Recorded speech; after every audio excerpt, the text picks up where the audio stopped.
ओम श्री गणेशाय नमः। राधे राधे श्रोतागणों, अभी तक आप सब ने सुना कि किस प्रकार नारद जी के पृथ्वीलोक पर श्रीमद् भागवत कथा के सप्ताह यज्ञ का अनुष्ठान करने के फलस्वरूप ज्ञान, भक्ति और वैराग्य का श्री नारायण के भक्तों के हृदय में फिर से प्रादुर्भाव हुआ। उस समय अपने भक्तों के चित्त में अलौकिक भक्ति का प्रादुर्भाव हुआ देख भक्त वत्सल श्री भगवान अपना धाम छोड़कर वहां पधारे। उनके गले में वनमाला शोभा पा रही थी। श्री अंग सजल झलदर के समान श्याम वर्ण था। उस पर मनोहर पीताम्बर सुशोभित था। कटी प्रदेश करधनी की लड़ियों से सुसज्जित था। सिर पर मुकुट की लटक और कानों में कुंडलों की झलक देखते ही बनती थी। वे त्रिभंग ललित भाव से खड़े हुए सभी के चित्त को चुरा रहे थे। वक्ष स्थल पर कौस्तुभ मणि दमक रही थी। सारा श्रीअंग हरिचंदन से चर्चित था। उस रूप की शोभा के तो क्या ही कहने। उसने तो मानो करोड़ों कामदेवों की रूप माधुरी छीन ली थी। वे परमानंद चित मूर्ति मधुराति मधुर मुरलीधर ऐसी अनुपम छवि से अपने भक्तों के निर्मल चित्तों में आविर्भूत हुए। भगवान के नित्य लोक निवासी लीला परिकर उद्धव आदि भी वहां गुप्त रूप से उस कथा को सुनने के लिए आए हुए थे। प्रभु के प्रकट होते ही चारों ओर से जय हो की ध्वनि होने लगी। उस समय भक्ति रस का अद्भुत प्रवाह बह चला। बार बार अबीर, गुलाल और पुष्पों की वर्षा तथा शंख ध्वनि होने लगी। उस सभा में जो लोग बैठे थे उन्हें अपनी देह और आत्मा की भी कोई सुधि न रही। उनकी ऐसी तन्मयता देख नारद जी कहने लगे, हे मुनीश्वरगण, आज सप्ताह श्रवण की मैंने यह बड़ी ही अलौकिक महिमा देखी है। यहाँ तो जो बड़े मूर्ख, दुष्ट और पशु पक्षी भी हैं वे भी अत्यंत निष्पाप हो गए हैं। अतः इसमें संदेह नहीं है कि कली काल में चित्त की शुद्धि के लिए इस भागवत कथा के समान मृत्युलोक में पाप पुंज का नाश करने वाला दूसरा कोई पवित्र साधन नहीं है। हे मुनिवर, आप लोग बड़े कृपालु हैं। आपने संसार के कल्याण का विचार करके यह बिल्कुल निराला ही मार्ग निकाला है। आप कृपा करके यह बताइए कि इस कथा रूप सप्ताह यज्ञ के द्वारा संसार में और कौन कौन से लोग पवित्र हो जाते हैं।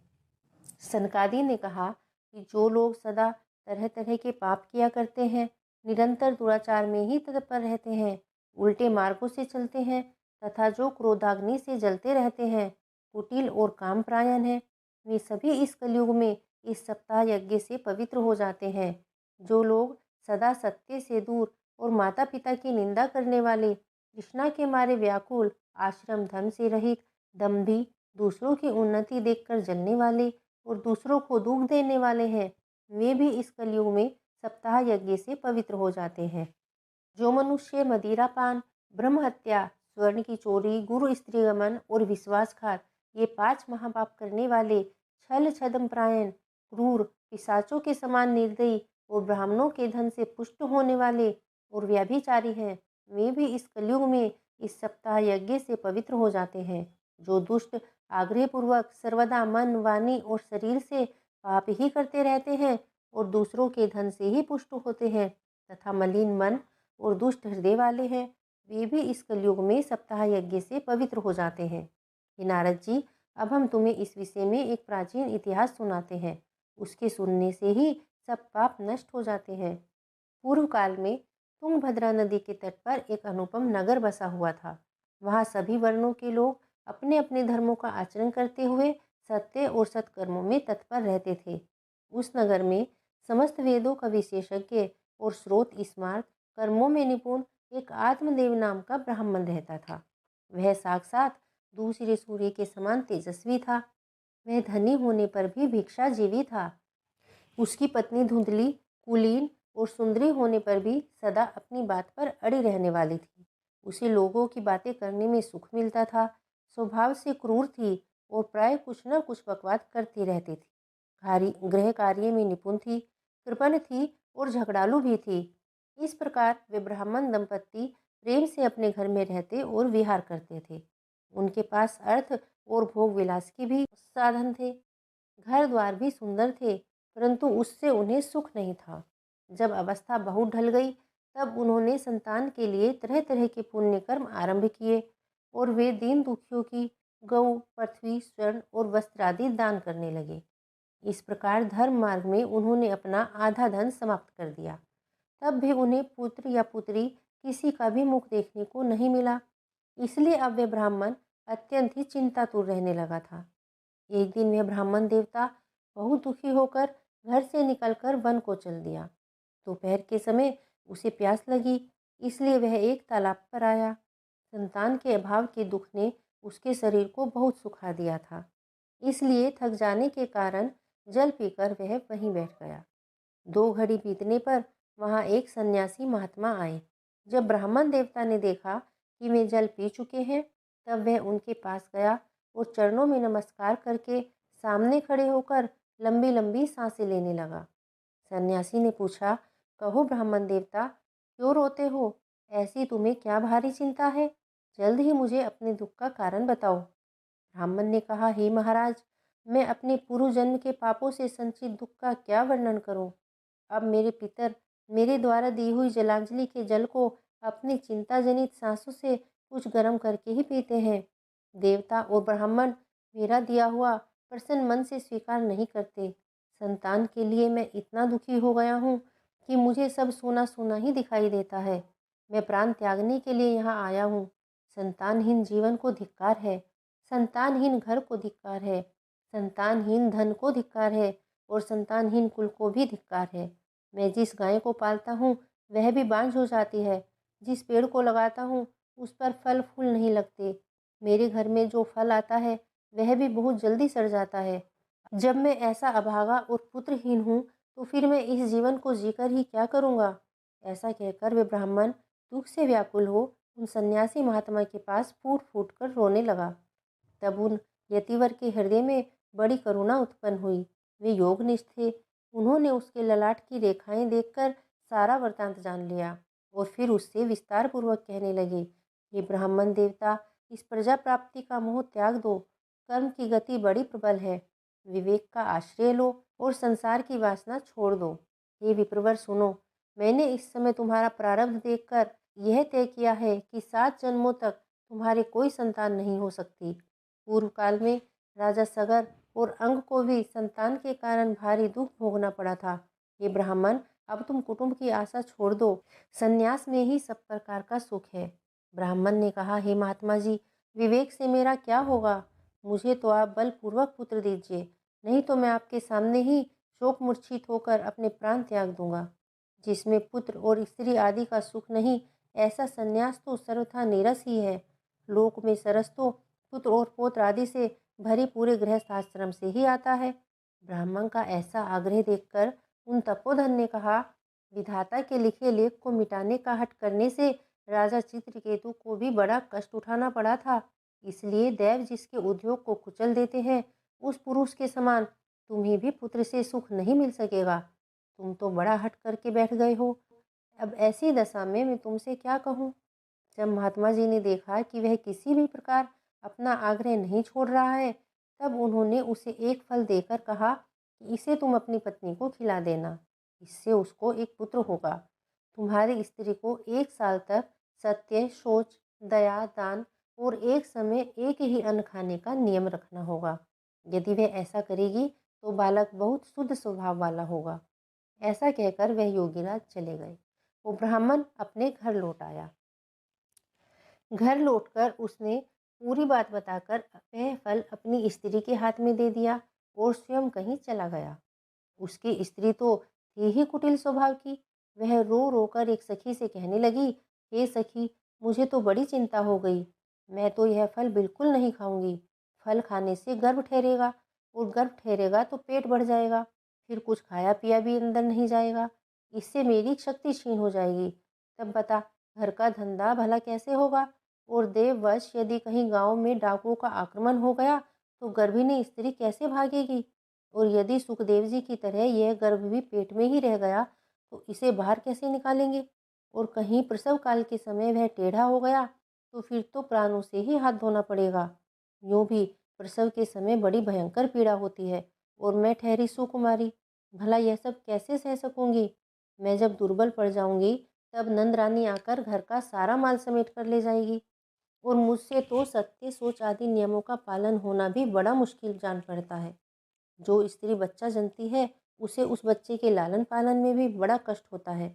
मेरे विचार से तो बंध्या या विधवा स्त्रियां ही सुखी रहती हैं। मन में ऐसे तरह तरह के कुतर्क उठने से उसने वह फल नहीं खाया, और जब उसके पति ने पूछा कि फल खा लिया, तो उसने कहा कि हाँ, खा लिया। एक दिन धुंधली की बहन उसके घर आई। तब उसने अपनी बहन को सारा वृत्तांत सुनाया और कहा कि मेरे मन में इसकी बड़ी चिंता है। मैं इस दुख के कारण दिन पर दिन दुबली होती जा रही हूँ। हे बहन, अब मैं क्या करूँ? बहन ने कहा, मेरे पेट में बच्चा है। प्रसव होने पर वह बालक मैं तुझे दे दूंगी। तब तक तू गर्भवती होने के समान ही घर में गुप्त रूप से सुख से रह। तू मेरे पति को कुछ धन दे देगी तो वह तुझे अपना बालक अवश्य दे देंगे। हम ऐसी युक्ति करेंगे कि जिससे सब लोग यही कहे कि इसका बालक 6 महीने का होकर मर गया, और मैं नित्य प्रति तेरे घर आकर उस बालक का पालन पोषण करती रहूंगी। तू इस समय इसकी जांच करने के लिए यह फल गौ को खिला दे। ब्राह्मणी ने स्त्री स्वभाववश जो जो उसकी बहन ने कहा था सब कुछ वैसे ही किया, और वह फल गाय को खिला दिया। इसके पश्चात समयानुसार जब उस स्त्री को पुत्र हुआ, तब उसके पिता ने चुपचाप लाकर उसे धुंधली को दे दिया, और उसने आत्मदेव को सूचना भिजवा दी कि मुझे सुखपूर्वक बालक हो गया है। इस प्रकार आत्मदेव के पुत्र हुआ, यह सुनकर सब लोगों को बड़ा आनंद हुआ। ब्राह्मण ने उसका जात कर्म संस्कार करके ब्राह्मणों को भोजन कराया, दान दिया, और उसके द्वार पर गाना बजाना और अनेक प्रकार के मांगलिक कृत्य होने लगे। धुंधली ने अपने पति से कहा कि मेरे स्तनों में तो दूध ही नहीं है, फिर गौ आदि किसी अन्य जीव के दूध से मैं इस बालक का पालन किस प्रकार करूंगी? मेरी बहन के अभी अभी बालक हुआ था, पर वह मर गया है। उसे बुलाकर अपने यहाँ रख ले तो वह इस बच्चे का पालन पोषण कर लेगी। तब पुत्र की रक्षा के लिए आत्मदेव ने वैसा ही किया, तथा माता धुंधली ने उस बालक का नाम धुंधकारी रखा। इसके बाद 3 महीने बीतने पर उस गऊ को भी एक मनुष्याकार बच्चा हुआ। वह बच्चा सर्वांग सुंदर, दिव्य, निर्मल तथा स्वर्ण किसी कांति वाला था। उसे देखकर ब्राह्मण देवता को बड़ा आनंद हुआ। उसने स्वयं ही उसके सब संस्कार किए। इस समाचार से सब लोगों को भी बड़ा आश्चर्य हुआ, और वे उस बालक को देखने के लिए आए तथा आपस में कहने लगे, देखो भाई, अब आत्मदेव का कैसा भाग्य उदय हुआ है। कैसे आश्चर्य की बात है कि गऊ को भी एक ऐसा दिव्य रूप बालक उत्पन्न हुआ है। दैव योग से इस गुप्त रहस्य का किसी को भी पता नहीं लगा। आत्मदेव ने उस बालक के गाय जैसे कान देखकर उसका नाम गोकर्ण रखा। कुछ समय बीतने पर वे दोनों बालक जवान हो गए। उनमें गोकर्ण तो बड़ा पंडित और ज्ञानी हुआ, किंतु धुंधकारी बड़ा ही दुष्ट निकला।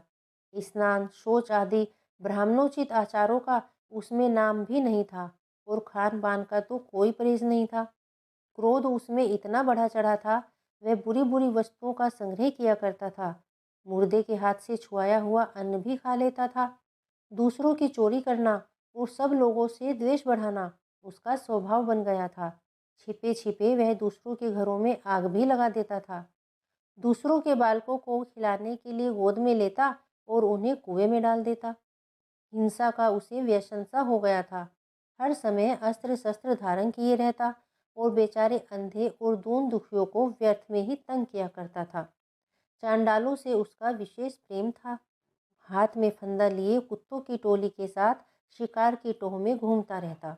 वैश्याओं के जाल में फंसकर उसने अपने पिता की सारी संपत्ति भी नष्ट कर दी। एक दिन माता पिता को मार पीट कर घर के सब बर्तन उठाकर ले गया। इस प्रकार जब सारी संपत्ति स्वाह हो गई, तब उसका कृपण पिता फूट फूट कर रोने लगा और बोला, इससे तो इसकी माँ का बांझ रहना ही अच्छा था। कुपुत्र तो बड़ा ही दुखदाई होता है। अब मैं कहाँ रहूँ, कहाँ जाऊँ? मेरे इस संकट को कौन काटेगा? हाय, मेरे ऊपर तो बड़ी विपत्ति आ पड़ी है। इस दुख के कारण अवश्य ही मुझे एक दिन प्राण छोड़ने पड़ेंगे। उसी समय परम ज्ञानी गोकर्ण जी वहाँ आए, और उन्होंने पिता को वैराग्य का उपदेश करते हुए बहुत समझाया। वे बोले, पिताजी, यह संसार असार है। यह अत्यंत दुख रूप और मुँह में डालने वाला है। किसका पुत्र, किसका धन, स्नेहवान पुरुष रात दिन दीपक के समान जलता रहता है। सुख ना तो इंद्र को है और ना ही चक्रवर्ती राजा को है। सुख तो केवल विरक्त और एकांत जीव मुनि को है। यह मेरा पुत्र है, इस अज्ञान को छोड़ दीजिए। मोह से नरक की प्राप्ति होती है। यह शरीर तो नष्ट होगा ही, इसलिए सब कुछ छोड़कर वन में चले जाइए। गोकर्ण के ये वचन सुनकर आत्मदेव वन में जाने के लिए तैयार हो गया और उससे कहने लगा, बेटा, वन में रहकर मुझे क्या करना चाहिए, यह मुझसे विस्तार पूर्वक कहो। मैं बड़ा मूर्ख हूँ। अब तक कर्मवश स्नेह पास में बंधा हुआ अपंग की भांति इस घर रूप अंधेरे कुएं में ही पड़ा रहा हूँ। तुम तो बड़े दयालु हो, इसलिए मेरा उद्धार करो। गोकर्ण ने कहा, पिताजी, यह शरीर हड्डी, मांस और रुधिर का एक पिंड है। इसे आप अपना मानना छोड़ दें और स्त्री पुरुष आदि को भी अपना कभी न माने। इस संसार को रात दिन क्षण भंगुर की तरह देखें। इसकी किसी भी वस्तु को स्थायी समझकर उसमें राग न करें। बस एकमात्र भगवान की भक्ति में ही लगे रहें। भगवत भजन ही सबसे बड़ा धर्म है। निरंतर उसी का आश्रय ले। अन्य सब प्रकार के लौकिक धर्मों से मुंह मोड़ लें। सदा साधुजनों की सेवा करें। भोगों की लालसा को पास ना फटकने दें तथा जल्दी से जल्दी दूसरों के गुण दोषों का विचार करना छोड़कर एकमात्र भगवत सेवा और भगवान की कथाओं के रस का ही पान करें। इस प्रकार अपने पुत्र की वाणी से प्रभावित होकर आत्मदेव ने घर छोड़ दिया और वन की यात्रा प्रारंभ की। यद्यपि उसकी आयु उस समय 60 वर्ष की हो चुकी थी, फिर भी बुद्धि में पूरी दृढ़ता थी। वह रात दिन भगवान की सेवा पूजा करने से और नियम पूर्वक भागवत के दशम स्कंद का पाठ करने से उसने भगवान श्री कृष्णचंद्र को प्राप्त कर लिया। सूत जी कहते हैं, हे सोनक जी, इस प्रकार पिता के वन चले जाने पर एक दिन धुंधकारी ने अपनी माता को बहुत पीटा और कहा, बता, सारा धन कहाँ रखा है, नहीं तो अभी तेरी इस जलती लकड़ी से खबर लेता हूँ। उसकी इस धमकी से डरकर और पुत्र के उपद्रवों से दुखी होकर वह रात्रि के समय कुएं में जा गिरी और इसी से उसकी मृत्यु हो गई। योगनिष्ठ गोकर्ण जी तीर्थ यात्रा के लिए निकल गए। उन्हें इन घटनाओं से कोई सुख या दुख नहीं होता था, क्योंकि उनका ना तो कोई मित्र था और न शत्रु। धुंधकारी 5 वेश्याओं के साथ एक घर में रहने लगा और उनके लिए भोग सामग्री जुटाने की चिंता ने उसकी बुद्धि नष्ट कर दी। वह नाना प्रकार के अत्यंत क्रूर कर्म करने लगा। एक दिन उन उल्टाओं ने उससे बहुत से गहने मांगे। वह तो काम से अंधा हो रहा था। मौत की उसे कभी याद ही नहीं आती थी। बस उन्हें जुटाने के लिए वह घर से निकल पड़ा और वह जहाँ तहाँ से बहुत सा धन चुरा कर घर लौट आया। उन्हें कुछ सुंदर वस्त्र और आभूषण ला कर दिए। चोरी का बहुत सारा माल देखकर रात्रि के समय स्त्रियों ने विचार किया कि यह नित्य ही चोरी करता है, इसलिए इसे किसी दिन अवश्य ही राजा पकड़ लेगा और राजा यह सारा धन छीनकर इसे निश्चय ही प्राण दंड दे देगा। जब एक दिन इसे मरना ही है, तब हम ही धन की रक्षा के लिए गुप्त रूप से इसको क्यों ना मार डालें। इसे मारकर हम इसका माल सब कुछ लेकर कहीं चली जाएंगी। ऐसा निश्चय करके उन्होंने 100वें धुंधकारी को रस्सियों से कस के बांध दिया और उसके गले में फांसी लगाकर उसे मारने का प्रयत्न किया। इससे जब वह जल्दी से नहीं मरा तो उन्हें बड़ी चिंता हुई। तब उन्होंने उसके मुख पर बहुत से दहकते हुए अंगारे डाले।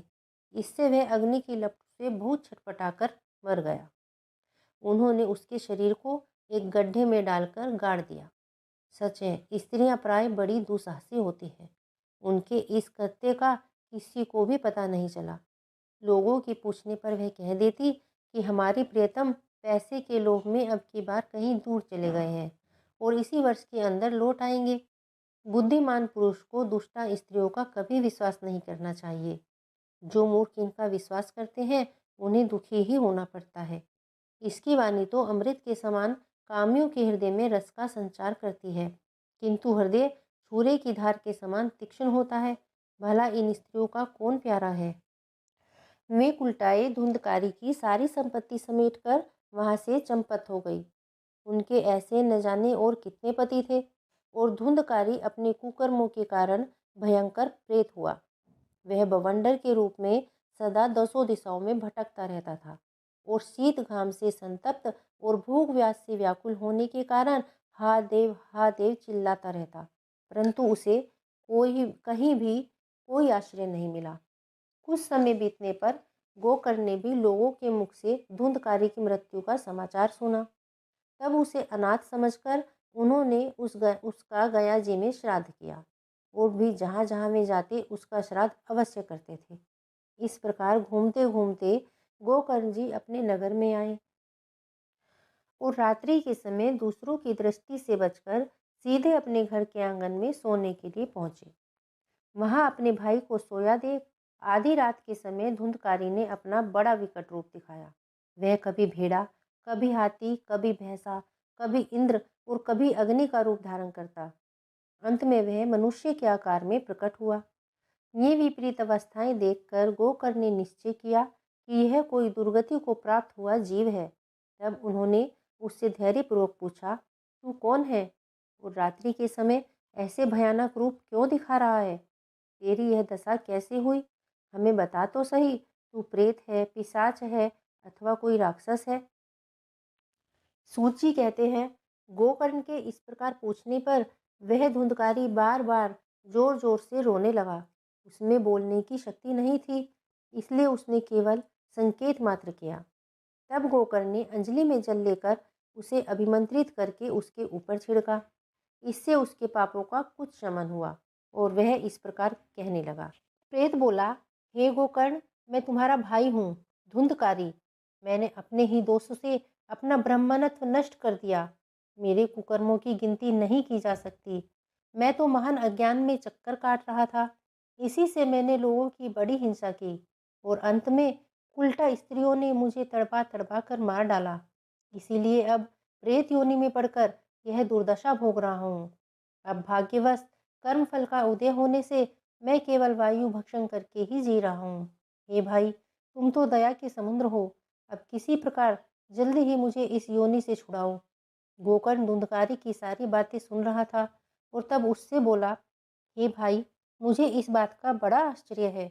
मैंने तुम्हारे लिए विधि पूर्वक गया जी में पिंड दान किया, फिर भी तुम प्रेत योनि से मुक्त कैसे नहीं हुए?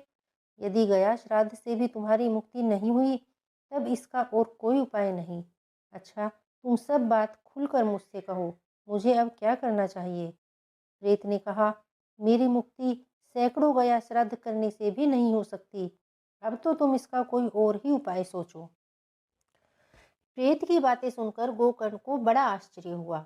वह कहने लगा, यदि सैकड़ों गया श्राद्धों से भी तुम्हारी मुक्ति नहीं हो सकती, तब तुम्हारी मुक्ति असंभव है। अच्छा, अभी तो तुम निर्भय होकर अपने स्थान पर रहो। मैं विचार करके तुम्हारी मुक्ति के लिए कोई दूसरा उपाय अवश्य करूंगा। गोकर्ण की आज्ञा पाकर धुंधकारी वहां से अपने स्थान पर चला आया। इधर गोकर्ण ने रात भर विचार किया, तब भी उसे कोई उपाय नहीं सूझा। प्रातःकाल उनको आया देख लोग प्रेम से उनसे मिलने आए।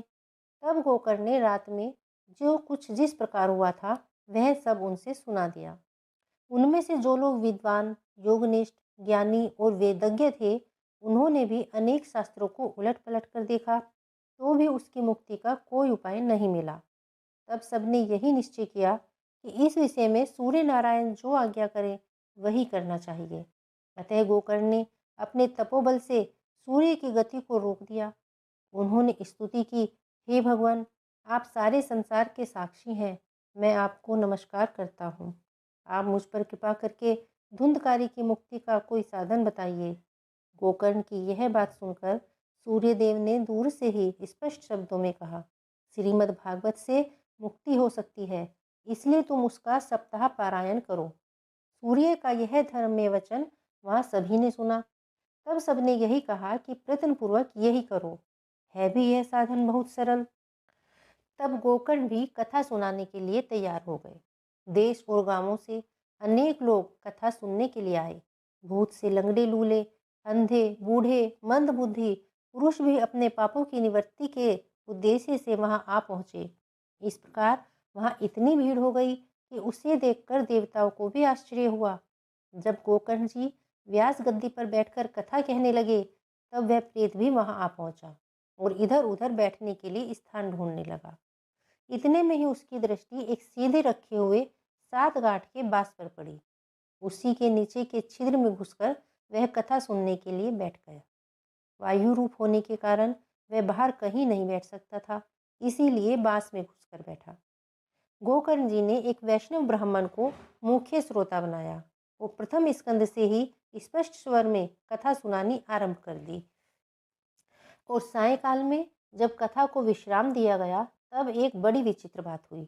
वहां सभी सभासदों के देखते देखते उस बांस की एक गांठ तड़ तड़ शब्द करती हुई फट गई। इसी प्रकार दूसरे दिन सायंकाल में दूसरी गांठ फटी और तीसरे दिन उसी समय तीसरी। इस प्रकार 7 दिनों में 7 गांठों को फोड़कर धुंधकारी 12 स्कंदों के सुनने से पवित्र होकर प्रेत योनि से मुक्त हो गया और दिव्य रूप धारण करके सबके सामने प्रकट हुआ। उसका मेघ के समान श्याम शरीर पीतांबर और तुलसी की मालाओं से सुशोभित था। सिर पर मनोहर मुकुट, कानों में कामनी कुंडल झिलमिला रहे थे। उसने तुरंत अपने भाई गोकर्ण को प्रणाम करके कहा, भाई तुमने कृपा करके मुझे प्रेत योनि की यातनाओं से मुक्त कर दिया। यह प्रेत पीड़ा का नाश करने वाली श्रीमद् भागवत की कथा धन्य है तथा श्री कृष्णचंद्र के धाम की प्राप्ति कराने वाला इसका सप्ताह पारायण भी धन्य है। जब सप्ताह श्रावण का योग लगता है तब सब पाप थर्रा उठते हैं कि अब यह भागवत की कथा जल्द ही हमारा अंत कर देगी। जिस प्रकार आग गीली सूखी छोटी बड़ी सब तरह की लकड़ियों को जला डालती है, उसी प्रकार यह सप्ताह श्रवण मन वचन और कर्म द्वारा किए हुए नए पुराने छोटे बड़े सभी प्रकार के पापों को भस्म कर देता है। विद्वानों ने देवताओं की सभा में कहा है कि जो लोग इस भारतवर्ष में श्रीमद् भागवत की कथा नहीं सुनते उनका जन्म व्यर्थ है। भला मोहपूर्वक लालन पालन करके यदि इस अनित्य शरीर को हष्ट पुष्ट और बलवान भी बना लिया तो भी श्रीमद् भागवत की कथा सुने बिना उससे क्या लाभ हुआ। अस्थियां ही इस शरीर के आधार स्तंभ है। नासी नाड़ी रूप रस्सियों से ये बंधा हुआ है। ऊपर से इस पर मांस और रक्त थोप कर इसे चर्म से मढ़ दिया गया है। इसके प्रत्येक अंग में दुर्गंध आती है क्योंकि यह तो मल मूत्र का भांड ही तो है। वृद्धावस्था और शोक के कारण यह परिणाम में दुख में ही है। रोगों का तो घर ही ठहरा। यह निरंतर किसी न किसी कामना से पीड़ित रहता है, कभी इसकी तृप्ति नहीं होती। इसे धारण किए रहना भी एक भार ही है। इसके रोम रोम में दोष भरे हुए हैं और नष्ट होने में इसे एक क्षण भी नहीं लगता। अंत में यदि इसे गाड़ दिया जाता है तो इसके कीड़े बन जाते हैं और कोई पशु खा जाता है तो वह विष्ठा हो जाता है और अग्नि में जला दिया जाता है तो भस्म की ठेरी हो जाता है। ये 3 ही इसकी गतियां बताई गई हैं। ऐसे अस्थिर शरीर से मनुष्य अविनाशी फल देने वाला काम क्यों नहीं बना लेता। जो अन्न प्रातःकाल पकाया जाता है वह सायंकाल तक बिगड़ जाता है, फिर उसी के रस से पुष्ट हुए शरीर की नित्यता कैसी। इस लोक में सप्ताह श्रवण करने से भगवान की शीघ्र ही प्राप्ति हो सकती है। अतः सब प्रकार के दोषों की निवृत्ति के लिए एकमात्र यही साधन है। जो लोग भागवत की कथा से वंचित हैं वे तो जल में बुदबुदे और जीवों में मच्छरों के समान केवल मरने के लिए ही पैदा हुए हैं।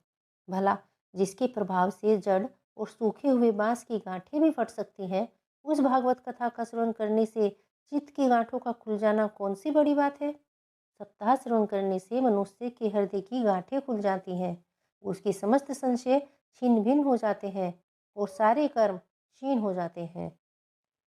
यह भागवत कथा रूप तीर्थ संसार के कीचड़ को धोने में बड़ा ही पुट है। विद्वानों का कथन है कि जब यह हृदय में स्थित हो जाता है तब मनुष्य की मुक्ति निश्चित ही समझनी चाहिए। जिस समय धुंधकारी ये सब बातें कह रहा था, जिसके लिए वैकुंठवासी पार्षदों के सहित एक विमान उतरा, उसके सब ओर मंडलाकार प्रकाश फैल रहा था। सब लोगों के सामने ही धुंधकारी उस विमान पर चढ़ गया और तब उस विमान पर आए हुए पार्षदों को देखकर उनसे गोकर्ण ने कहा, हे भगवान के प्रिय पार्षदों, यहाँ तो हमारे अनेकों शुद्ध हृदय श्रोतागण हैं। उन सबके लिए आप लोग एक साथ बहुत से विमान क्यों नहीं लाए। हम देखते हैं कि यहाँ सभी ने समान रूप से कथा सुनी है, फिर फल में इस प्रकार का भेद क्यों हुआ, यह बताइए। भगवान के सेवकों ने कहा, हे मानद, इस फल भेद का कारण इनके श्रवण का भेद है। यह ठीक है कि श्रवण तो सबने समान रूप से ही किया है, किंतु इसके जैसा मनन नहीं किया। इसी से एक साथ भजन करने पर भी उसके फल में भेद रहा। इस प्रेत ने 7 दिनों तक निराहार रहकर श्रवण किया था तथा सुने हुए विषय का स्थिर चित्त से खूब मनन भी किया था। जो ज्ञान दृढ़ नहीं होता वह व्यर्थ हो जाता है। इसी प्रकार ध्यान न देने से श्रवण किया हुआ संदेह से मंत्र का और चित्त के इधर उधर भटकते रहने से जप का भी कोई फल नहीं होता। वैष्णवहीन देश, अपात्र को कराया हुआ श्राद्ध का भोजन और अक्षत्रिय को दिया हुआ दान एवं आचारहीन कुल, इन सब का नाश हो जाता है। गुरु वचनों में विश्वास, दीनता का भाव, मन के दोषों पर विजय और कथा में चित्त की एकाग्रता, यही नियमों आदि का पालन किया जाए तो श्रवण का यथार्थ फल मिलता है। यदि ये श्रोता फिर से श्रीमद् भागवत की कथा सुने तो निश्चय ही सबको वैकुंठ की प्राप्ति होगी। और गोकर्ण जी, आपको तो भगवान स्वयं आकर गोकुल धाम ले जाएंगे। यूँ कहकर वे सब पार्षद हरि कीर्तन करते हुए बैकुंठ लौट को चले गए। श्रावण मास में गोकर्ण जी ने फिर उसी प्रकार सप्ताह कर्म से कथा कही और उन श्रोताओं ने उसे फिर सुना। नारद जी, इस कथा की समाप्ति पर जो कुछ हुआ वह सुनिए। वहाँ भक्तों से भरे हुए विमानों के साथ भगवान प्रकट हुए। सब ओर से खूब जय जयकार और नमस्कार की ध्वनियाँ होने लगी। भगवान स्वयं हर्षित होकर अपने शंख की ध्वनि करने लगे और उन्होंने गोकर्ण को हृदय से लगाकर अपने ही समान बना लिया। उन्होंने क्षण भर में ही अन्य सब श्रोताओं को भी मेघ के समान श्याम वर्ण, रेशमी पीताम्बरधारी तथा किरीट और कुंडल आदि से विभूषित कर दिया। उस गांव में कुत्ते और चांडाल पर्यंत जितने भी जीव थे वे सब गोकर्ण जी की कृपा से विमानों पर चढ़ा लिए गए तथा जहाँ योगी जन जाते हैं उस भगवत भाव में वे भेज दिए गए। इस प्रकार भक्त तत्सल भगवान श्री कृष्ण कथा श्रवण करने से प्रसन्न होकर गोकर्ण जी को साथ ले अपने ग्वाल बालों के प्रिय गोकुल धाम में चले गए। पूर्व काल में जैसे अयोध्यावासी भगवान श्री राम के साथ साकेत धाम सिधारे थे, उसी प्रकार भगवान श्री कृष्ण उन सब को योगी दुर्लभ गोलोक धाम को ले गए, जिस लोक में सूर्य, चंद्रमा और सिद्धों की भी कभी गति नहीं हो सकती। उसमें वे श्रीमद् भागवत श्रवण करने से ही चले गए। हे नारद जी, सप्ताह यज्ञ के द्वारा कथा श्रवण करने से जैसा उज्जवल फल संचित होता है, उसके विषय में हम आपसे क्या कहें। जिन्होंने अपने कर्णपुट से गोकर्ण जी की कथा के एक अक्षर का भी पान किया था, वे फिर कभी माता के गर्भ में नहीं आए। जिस गति को लोग वायु, जल या पत्ते खाकर शरीर सुखाने से, बहुत काल तक घोर तपस्या करने से और योगाभ्यास से भी नहीं पा सकते, उसे वे सप्ताह श्रवण से सहज ही प्राप्त कर गए। इस परम पवित्र इतिहास का पाठ चित्रकूट पर विराजमान मुनीश्वर सांडिल्य भी ब्रह्मानंद में मग्न होकर करते रहते हैं। यह कथा बड़ी ही पवित्र है। एक बार के श्रवण से ही समस्त पाप राशि कर भस्म कर देती है। यदि इसका श्राद्ध के समय पाठ किया जाए तो इससे पितृगणों को भी बड़ी तृप्ति होती है और नित्य पाठ करने से इक्ष मोक्ष की प्राप्ति होती है। आज का अध्याय यहीं समाप्त होता है। कल आप सुनेंगे कि इस महापवित्र पाप मोचक श्रीमद् भगवद गीता के सप्ताह यज्ञ को कराने की संपूर्ण विधि क्या है। आपको यह वीडियो कैसी लगी कमेंट बॉक्स में कमेंट करके अवश्य बताइएगा। जय श्री कृष्ण, राधे राधे।